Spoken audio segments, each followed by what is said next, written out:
Hello everyone, so today we have 729 to the power of 1 over x equals to x to the power of 1 over 3, and x is your known. So we're going to solve together. Let's seek solution.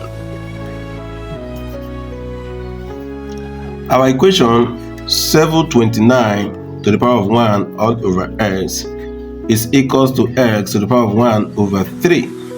And the first thing we will do, we're going to multiply the powers by the product of the denominator, which is 3x. So the next line becomes 729 to the power of 1 over x times 3x. This is equals to x to the power of 1 over 3 and times 3x. So if you do this very well, s will cancel out. What is left is 729 to the power of 3.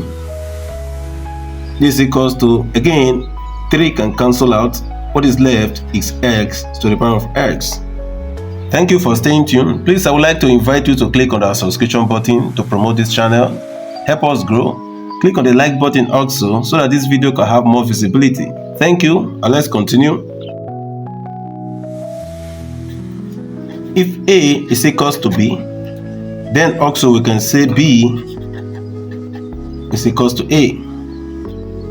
So here we can write x to the power of x equals to 729 to the power of 3. So if we simplify this further, x to the power of x equals to 9 to the power of 3 and to the power of 3. 9 to the power of 3 is the same thing as 729, and we are fine. If we simplify this further, x to the power of s therefore will be equals to 9 to the power of 9. 3 times 3 and it's 9. And if we compare this very well, we can see that x obviously is equal to 9.